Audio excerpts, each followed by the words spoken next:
Shalom shalom ndabaramukije mu izina rya Yesu Kristo umwami wacu.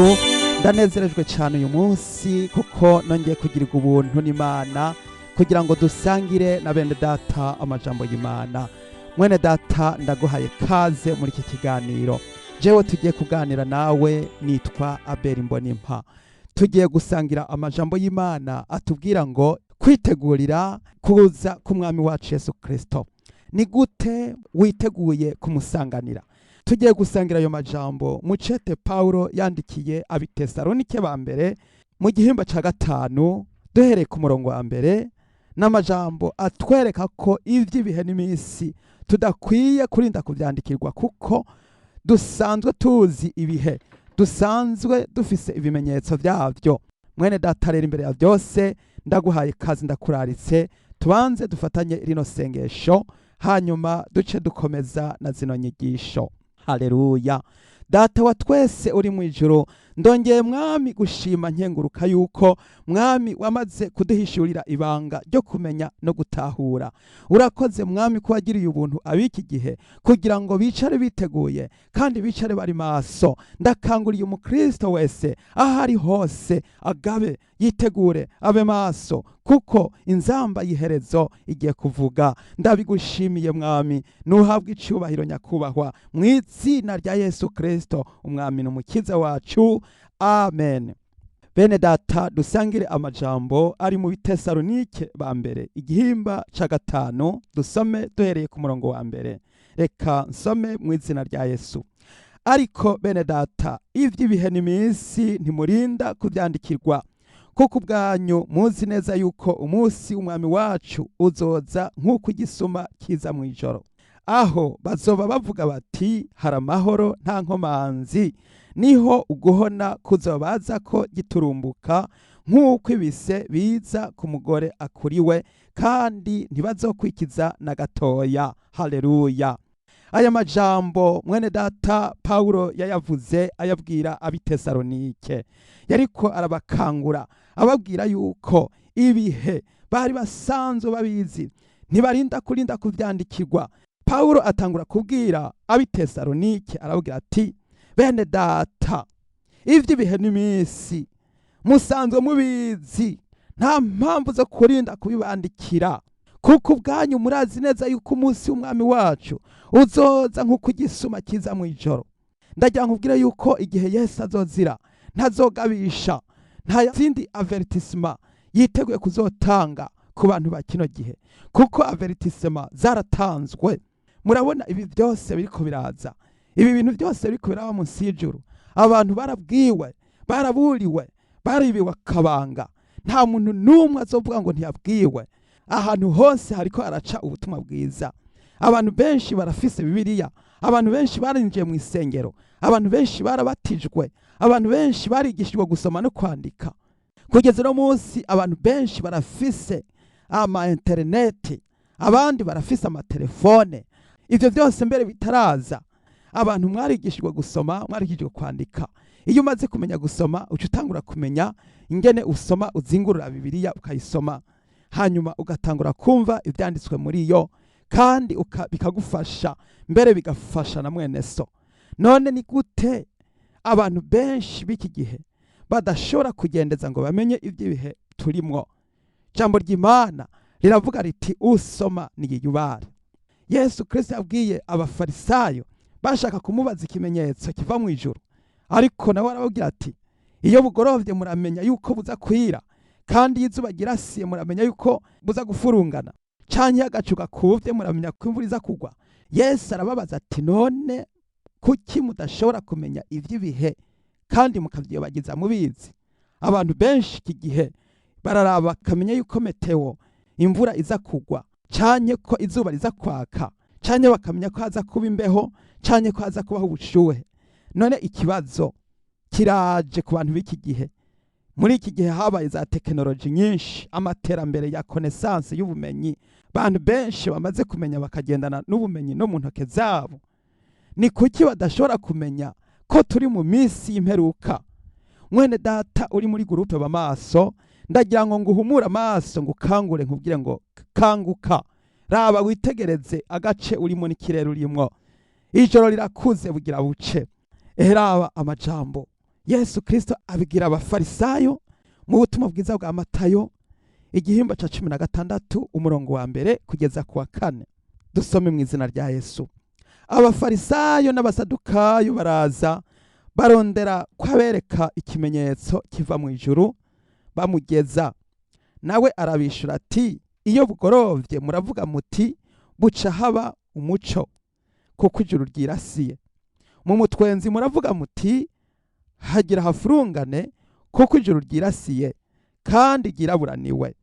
Murazi kugenzura ijuru uko risa, ariko ibimenyetso by'ibihe ntimuzi kubigenzura. Ab'iki gihe kibi c'ubumaka barondera ikimenyetso, kandi nta kimenyetso bazohabwa atari ikimenyetso ca Yona abasigaho arigira. Mwene data, ubwo waruzi ko turi mu bihe vy'imperuka? Yaba wari ubizi, wagomba kuba warasohotse ukava muri ako kazitiro maze ugatangura gusohoka. Hanyuma wamara gusohoka ugatangura kwemangira Kristo, ugatangura kwatura, kuko nta gihe kigisigaye. Uraciyumvira ngo uzovuga ubutumwa mu mwaka uza? Uwo mwaka uza mbega Yesu niyaba yagarutse uzoca ukora iki? Ni igiki uzokwirata? Uracavuga ngo uzokorera Yesu mu myaka iri imbere? Hari abantu benshi bakiri inkumi, abandi bakiri imisore, bakavuga bati bazokorera Yesu, bati bazoza gukorera Yesu bamaze kumera imvi, bamaze kuba batama. Ariko ndagenda kugira yuko ari iki gihe cawe cyo gukorera Yesu, kuko ubunyene burashobora guca ugasanga inzamba yarayivuze, burashobora kwira ugasanga inzamba ivuze bugorovye. Yesu ashaka kuza no kumutaga isaha iyo ariyo yose. Nagira ngo mbwire umukristo wese ko ugomba kwicara wejejwe, ukicara witunganije, ukicara wiyuhagiye, ukicara ugavye, kuko ibihe byavuzwe byaramaze gushika. Turi mu bihe by'imperuka. Mwene data, ndagira nkubwire yuko isi igeze mu myaka hafi 6,000 ibayeho. Mu myaka 2,000 habaye umwuzure. Isi yo kuri Nowa yose yaratikiye, irapfa, irahera, iratikira, irononekara. Maze abantu bongera kubaho yindi myaka 2,000. Yesu Kristo aravuka. None herabo no munsi tugeze mu myaka 6,000 isi igezemwo. Ivyo bitwibutsa yuko Imana yaremye isi mu minsi 6, hanyuma ikaruhuka ku munsi ugira indwi. Ubwo rero hariho umunsi ugira indwi w'uburuhukiro butegekanirijwe isabato y'abantu b'Imana, kandi hariho ubutegetsi bw'imyaka 1000 butegerezwa kuba bwa Mesiya. Mesiya yiteguye kuza kwima ingoma yiwe. Mbega mwene data, uriteguye kuzobana nawe muri iyo myaka 1000? Uriteguye kuzokwimana nawe? Uriteguye kuzoganzanya na Kristo imyaka 1000? Hariho igihe ishengero ryiteze kuzamurwa kugira ngo rije gutunganywa, kugira ngo ritegurwe maze ryitegure gufatanya na Kristo kuganza imyaka 1000. Mwene data, hariho isabato ibikiwe abantu b'Imana. Iyo sabato urayibikiwe ico gihe c'umunsi ugira indwi, ariyo myaka 7,000. Mbega iyo myaka 7,000 ku munsi ugira indwi, kuko imyaka 6,000 tumaze kubona yuko vyamaze kwegerana. None uhasigaye iki? Woba witeguye? Mbega Yesu yoza gushinga ingoma yiwe i Yerusalemu, woba witeguye kuzokwimana nawe? Wamukoreye iki? Waramwamamarije? Waramuvugiye? Hari ico wakoze? Tanga ubugingo bwawe mwene data, uheze witegure kuzobana na Kristo mu kuganza, mu gufatanya nawe imyaka 1000 y'ubwami bwa Mesiya. Mwene data, ndagira kubwire yuko ivy'ibihe n'imisi tutarinda kuvyandikirwa, ariko ndagira nkubwire ngo umenye neza ko turi mu bihe vya nyuma. Turi mu gihe cy'uko Yesu Kristo ashobora kuza gutora ishengero ryiwe. Turi mu bihe by'uko tudakwiye no kwirirwa turaharura ivy'ibihe n'imisi, kuko Yesu Kristo ariko araburira abantu biwe. Mpwemu Yera ariko aravuga, Mpwemu Yera ariko arasemerera, ariko araburira abantu ati nyabuna nimwihane, muhebe ivyo vyaha, muhebe ubwo bushurashuzi, muhebe ubwo busambanyi, muhebe ubwo kubesha, mwitature, mwitandukanye n'icaha, mwiyeze, hanyuma twitegure kuduganwa mu ijuru. Yesu Kristo agiye kugaruka, agiye kuza gutora ishengero ryiwe. Mwene data, majambo y'Imana ariko aravuga ngo ntaco nzokora ntibiye abasavyi banje mvugisha. Raba ayo majambo mu gitabo c'abavugishwa n'Imana, Amosi igihimba ca 3 ku murongo w'indwi. Amosi igihimba ca gatatu ku murongo w'indwi haravuga ngo erega umwami uhoraho ntazogira ico akora atabanje kwibira akabanga abasavyi biwe avugisha. Mwene data uhoraho ariko aravuga, ariko aribira akabanga bera, ariko aribira akabanga batoranijwe. Ubwo woba uri mu batoranijwe, ubwo woba uri mu batoranijwe kugira ngo wongere kwibigwa ibanga. Mwene data uribiwe ibanga, ibanga wibiwe nuko uri kurabwirwa ko Yesu agiye kugaruka, kandi Yesu azoza gutora abamwiteze, azoza gutora abiyejeje, azoza gutora abitandukanije n'icaha, azoza gutora abantu bemeye guheba iby'isi bakarandura ntibasubize amaso inyuma nka Mukaroti.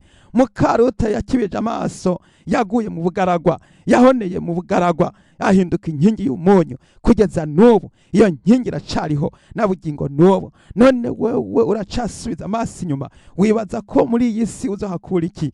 Ndagira ngo urarikire nkubwira ngo Yesu aragukunda, arashaka kukizwa, arashaka ko wihana, arashaka ko witandukanya n'icaha, arashaka ko wiyeza, hanyuma witegure kumusanganira, kubera ibihe biriko biregerana kandi ibimenyetso biriko biregerana, kandi igihe cyo Yesu yavuze kiriko kiratwegereza. Rero mwene data nahawe kugira ngo utegure ubugingo, maze witegure ube maso. Mwene data abo kuri Nowa baraburirwa bakica amatwi, bakabwirwa bakica amatwi, bakavuga ngo Nowa ngo yasaze, abandi bakavuga ngo Nowa ngo yabuze icyo akora. Mwene data abantu bararimbutse barahona, hasigara urugo rumwe, hasigara umuryango umwe, hasigara umuntu umwe n'abana biwe. Urumva yuko ari ibintu bitangaje. Rero noneho mwene data ndagira nkwereke kandi ngo abo kuri Sodomu ni Gomora imbere yuko barimbuka, Imana yoherereza abamarayika kugira ngo baje kwirabira. Abamarayika baraje kwirabira, baraza basanga ubusambanyi bw'ishano, basanga abagabo ku bandi, basanga abagore ku bandi, ibintu byaramaze kononekara. Maze muri ico gihe baca barahungisha Loti n'umuryango wiwe. Mwene data amaze guhungisha Loti n'umuryango wiwe, turabona yuko abamarayika baragabishije, babwira Mukaroti, babwira na Loti, babwira n'abakobwa biwe bati ni ukuvuga rero aha hantu ntimukebere mutararangiza iki kiyaya. Mwene data nagira ngo ubwire ngo ntukebere utararangiza urugendo rwawe. Mwigeme ntukebere ngo usubize amaso inyuma utararangiza ico kiyaya urimwo. Uri mu kiyaya c'urupfu, uri mu kiyaya, aho hantu uracari mu kaga, urahirikiwe n'inkota, ukwiye kuba maso. Ntukebere ngo usubize amaso inyuma utararangiza ico kiyaya. Wa musore we ndagira ngo ubwire ngo ntukebere, ntusubize amaso inyuma utararangiza ico kiyaya. Ramiriza, gomeza amaso imbere, maze utumbere Yesu wenyene, kuko ari we nyanduruko kwizera kandi niwe yagusozereye. Mwene data ndagira ngo umbwire umukenyezi nti wewe mukenyezi, reka gusubiza amaso inyuma, kuko ni wasubiza amaso inyuma ugiye kuzoba nka Mukaroti. Mukaroti yibutse abakunzi biwe, Mukaroti yibutse abagenzi biwe, Mukaroti yibutse ivyo bari batungiyeyo. Twibuke yuko bari abantu bakunda itunga, bagiye bagenda berekeje Sodomu kugira ngo baje kurondera imari. Hari abantu benshi bifuza kugira amaronko, bakifuza gutunga. N'ubu haracariho abantu benshi bagitsimbaraye ku bintu by'amaronko, bakaba bashaka gutunga kugira ngo biteze imbere. Abungere ba Loti n'abungere ba Aburahamu bagatangura gutata kubera yuko Loti yashaka kugira ngo arondera ahantu heza. Aburahamu araheza abwira Loti ati hitamwo iburyo ndaje ibumoso, niwe hitamwo ibumoso ndaje iburyo. Maze Loti yitegereza, akoresha amaso y'umubiri, aza kuraba ikiyaya ngo kimera cyane kirimo abantu b'abatunzi, abantu bateye imbere. Amaze kukiraba ico kiyaya, aca yerekeza amaso i Sodomu. Kandi Sodomu aho hantu ngo hari heza, ariko nubwo hari heza abantu baho barabanyabyaha, baracumuye bacika nk'ibikoko, ntibari bakira abantu, bari basigaye basambana bagasambana n'imbwa, byari bikoko. Abantu bo muri Sodomu n'i Gomora bari baramaze kononekara. Mwene data isi ya none imaze gucika Sodomu na Gomora. Abantu bo mu gihe c'iherezo bazosigara bameze nka Sodomu na Gomora. Eraba amabi yose yakorerwa i Sodomu yamaze gushika muri iki gihe. None uracarindiriye ikiga mwene data? Uracasubiza amaso inyuma, uribaza ko inyuma hariho abantu? Ega nta bantu bagisigaye, kuko abasigaye inyuma nabo ni bamwe bo muri Sodomu na Gomora. Abantu baramaze gucika nk'ibikoko mwene data. Reka gusubiza amaso inyuma. Ndagira ngo nkubwire ijambo rimwe, umenye neza yuko abazosubiza amaso inyuma bose bagiye gucika nka mukaroti. Nimuze dutumbere Yesu wenyene, nimuze twumvire, kuko abo bamarayika babiri bamaze kubwira mukaroti byaramunaniye. Yibuka ubutunzi buri muhira, yibuka yuko inzu bayitaye itugaye, yibuka yuko hariho inzahabu zirunze, yibuka inka zitagira uko zingana, yibuka intama, yibuka ibintu byose byo basaruye, ibigega byari byuzuye, bibuka impiya, bibuka inzahabu, bibuka ubutunzi budasanzwe. Mwene data, hariho abantu benshi bafise ubutunzi burengereje, ubwo butunzi akaba avuga ati sinobuheba. Abandi bariko barirata ukaranga, bakirata ubwiza, ariko ndagira nkubwire yuko abasubiza amaso inyuma bose bagiye gusigara mu kiyaya, bagiye gusigara mu bugaragwa. Inzamba y'Imana, inzamba y'iherezo, Yesu Kristo agiye kuza kugira ngo yongere kuvuza inzamba, maze abakristo bace bazamuka bamusanganire. None rero mwene data, ndagira nkubwire ngo woye gusubiza amaso inyuma, ahubwo ngwino turamirize, ngwino dutumbere Yesu wenyene, hanyuma Yesu yongere kutugirira neza, kugira ngo tuze dushobore gukinjishwa kuri wa musi aho inzamba y'iherezo izovugira. Haleluya.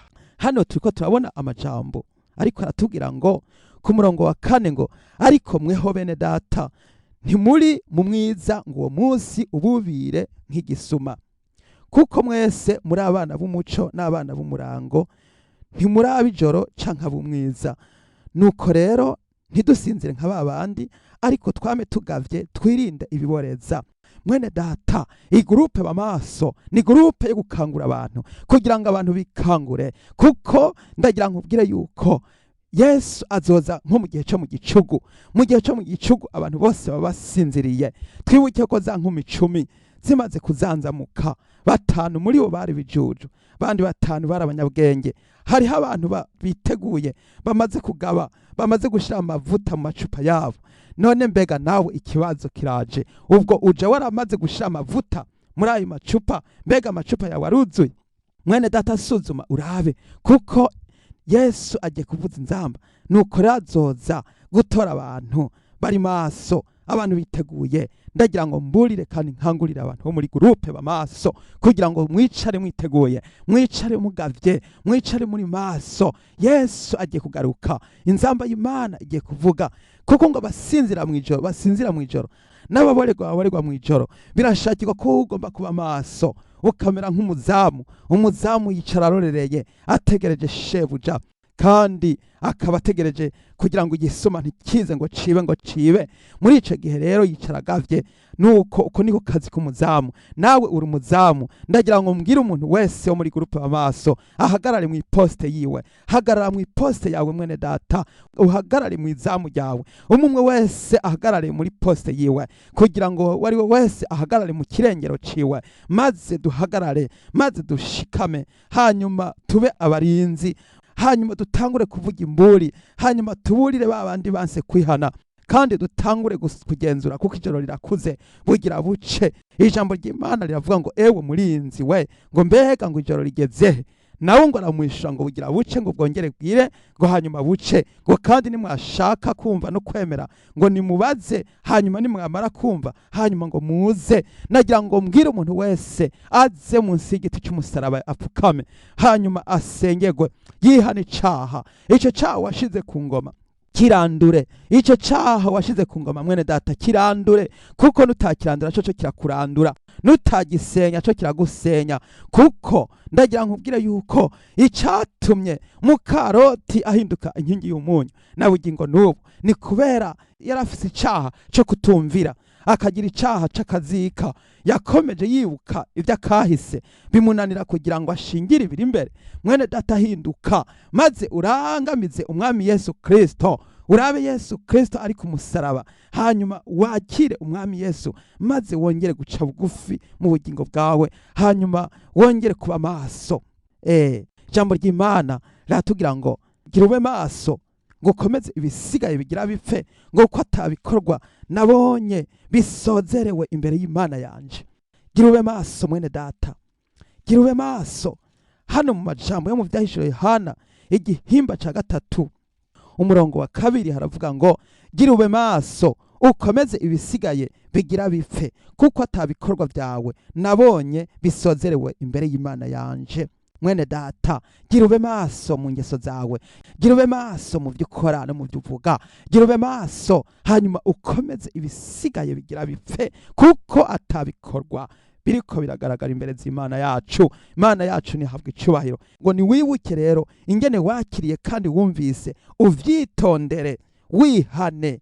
Nuko rero nutaba maso, nzoza nk'igisuma, nawe ntuzomenya igihe nzokubira. Mwene data, ntabwo uzomenya igihe Yesu azozira. Ibyo bihe n'iminsi ntiturinda kubyandikirwa, kuko nubwo twavyandikirwa ntitwashobora kumenya umugambi w'Imana n'isaha y'Imana. Imana irashobora kuza iyi saha, Imana irashobora kuza aka kanya. None hamwe yoza, mbega uyosanga umeze gute mu bugingo bwawe no mu ngeso zawe? Ni ijambo rikomeye cyane. Mwene data, wisuzume. Haleluya. Nuko rero Imana idufashe. Ivyahishuriwe Yohana igihimba ca 3 umurongo wa 16 haravuga ngo, nuko rero kuko urakazuyazi udakonje ntubire ngira nkudahwe, kuko uvuga uti ndumukire ndatunze kandi ntaco nkenye, ntumenye yuko ari wowe mutindi wafutanye uri umworo uri impumyi ugenda menya. Ndakugira inama ungore ko izahabu yakuwe kw'inkamba n'umuriro ubone kuba umutunzi, ungureko n'impuzu zera ubone kwambara isoni z'ubwambure bwawe ntizigaragare, kandi ungureko n'umuti wo gusiga ku maso ubone guhumuka. Mwene data, izi ni impanuro z'umwami wacu Yesu Kristo. Izi ni impanuro Yesu Kristo ariko aravuga ati, wewe kuri akazuyazi ukaba udakonje kandi ntubire.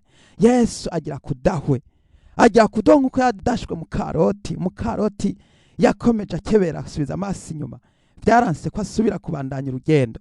Hari igihe kizogera wabwiwe kera ukanka kumva, ibirenge bitazobasha gusubira gutambuka, uzokwisanga ugumya huri ukamera nk'imbata, ntusubire kugira ico wihereza, kubera yuko waneneje ku ijambo ry'Imana.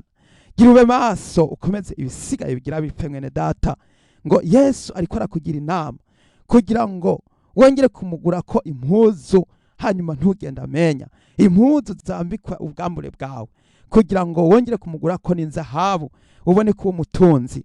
Bwa butunzi wishimira bwa hano mu isi, ubwo butunzi bwo mu isi buzosigara mu isi, ico cubahiro cyo mu isi kizosigara mu isi, ayo maronko yo mu isi agiye gusigara. Abera bagiye kuzamukana na Yesu Kristo musanganira mu kirere, abishimiye ubutunzi n'abishimiye amaronko, abishimiye ibyiza byo mu isi ntaco bizobamarira. Nico gituma mwene data, ijambo ry'Imana riko rirakubwira ngo Yesu n'umugore kumuto wo gusiga ku maso, wongere kubona, wongere kubwirwa, kuko ijambo ry'Imana rivuga ngo usoma niyubare. Wewe wize amashuri ugomba kumenya ko uzobazwa ni kubera iki utasomye amajambo y'Imana ngo yamenye. Wewe wize, wewe usoma Bibiliya, wewe uri kurasoma ijambo ry'Imana, uzobazwa ni kubera iki wasomye ntutahure, kandi ijambo ry'Imana ryaguma risemerera. Rero mwene data, na hacu, na hawe, na hanje, kugira ngo twongere kwitegura, twongere kuba maso, twongere kwitegurira gusanganira umwami wacu Yesu Kristo. Umurongo wa 19 hano mu vyahishuriwe Yohana haravuga ngo, abo nkunda bose ndabakankamira nkabakangira, nuko gira umwete wihane. Mpagaze ku rugi ndaramukije, umuntu niyumva ijwi ryanje akugurura urugi, ndinjira iwe dusangire. Unesha nzomuha kwicarana nanje ku ntebe yanje y'ubwami, nk'uko nanje nanesheje nkicarana na Data ku ntebe yiwe. Uri n'ugutwi niyumve ico mpwemu abwira amashengero. Mwene data, iri jambo ry'Imana ririko riragukangira, ririko riragukangira, kuko Yesu aragukunda. Umuntu uri muri groupe bamaso, Yesu aragukunda. Yakuzanye muri iyi groupe ngo hakirire, yakuzanye muri iyi groupe kugira ngo wihanireho, yakuzanye muri iyi groupe kugira ngo wakirire agakiza. Reka gucurumba, reka kuzimira. Yesu araguhamagaye, nyaruka uze kwa Yesu. Yesu n'ubuhungiro, Yesu n'intsinzi, kuba mwizera no kuba mwizigiye. Azoguha kugaba, azoguha kuba maso, azoguha kwitegura, kuko abiteguye tugira ngo tuzamurwe mu ijuru. Yesu yiteguye kutuha ca gitsiro c'ubugingo. ngunesha azokwicarana na Yesu Kristo ku ntebe yiwe y'ubwami nk'uko nawe yanesheje akicarana na data ku ntebe yiwe y'ubwami. Haleluya, haleluya. Niwitegure mwene data, nanje nitegure, ndaguteye umwete kugira ngo twese tuvire hasi rimwe. Abari muri gurupe b'amaso, muriko muravugutirwa, muriko murigishwa, muriko muracishwa mu ruganda, ntabwo ari ca gihe co guharura ivyakahise, ahubwo ni igihe co kuvira hasi rimwe tukaba nk'ibishirira, maze tukaba abasoda ba Kristo, maze tugahagurukira gukorera Yesu, tugahagurukira kumuvugira no kumwamamariza. Mwene data nimuze twambara ibigwanishwa vyo mu kurya n'ivyo mu kubamfu. Mwene data nimuze tubabahizi mu kwizera. Mwene data nimuze duhagurukire gukorera Yesu. Nimuze duhebe amateka n'amahistwari y'ivyakahise. Nimuze twibagire ivyakahise ka muntu, ivyakahise byo kugira karonda no kuzindora. Ivyo vyaraheze, nta mwanya wavyo kiriho. Ni igihe ciza cy'uko ari we wese ahaguruka maze agakorera Yesu, agatumbera Yesu gusa. Nuko rero mwene data, igihe ni ikinyene, umwanya nuyo. Wewe utarizera ngwino wizere, wewe utarihana ngwino wihane, wewe utarahitamwo hitamo Yesu Kristo, umwanya nuyu nyene. Ndagiye gusenga, nsengera umuntu yemeye guca bugufi, aseze icaha, aranduye icaha. Wewe aho uri hose, iri jambo riko rakubwira kugira ngo wewe wemere guca urubanza, wemere kwitatura n'Imana, hanyuma inzamba niyavuga uze twidugire mu ijuru. Ca bugufi rero mwene data ahuri, hanyuma dufatanye rino sengesho ryo kwihana, maze waturire umwami wacu Yesu Kristo, maze Yesu akugirire neza. Wera Mana Data ugira neza, ndagushimiye mu izina rya Yesu Kristo yatubambiwe ku musaraba. Ndihanye ibyaha byanje, ndasaba gukira, ndasaba kurokoka, ndasaba kubicara umugisha. Ndihanye ibyaha byanje byose, nyakira mu bwami bwawe. Naracumuye, ndi umunyabyaha, ndagusabye umbabarire, ibyaha byanje bihanagurwe, maze mbicare umugisha. Ndagushimiye Yesu kubinkoreye, ndagushimiye yuko umpariye ibyaha byanje. Nushimwe, nuhabwe icyubahiro mu izina ryawe gira Yesu Kristo umwami wacu, amen. Bene data mwese, nimuze dusenge. Wewe aho uri kurumva rino jambo ry'Imana, ukaba ufise ahantu watirimutse, ukava ku kwizera, dufatanye isengesho. Wewe wagabanukiwe mu gakiza, wewe wagabanukiwe mu nzira y'ubugingo, ngwino dufatanye isengesho kugira ngo wongere gusigwa amavuta ya mpwemu yera, maze icupa ryawe ryuzure nk'amavuta, hanyuma uheze wicare urorereye gusa inzamba y'iherezo, inzamba y'akabanga. Tugiye gusenga rero kugira ngo dusabe amavuta ya mpwemu yera, kandi dusabe no kwizera, kandi dusabe no gukizwa neza. Haleluya. Wera Mana yacu, Data wa twese uri mu ijuru, muri kano kanya Mwami nongeye kuza imbere zawe nshima kandi nkenguruka.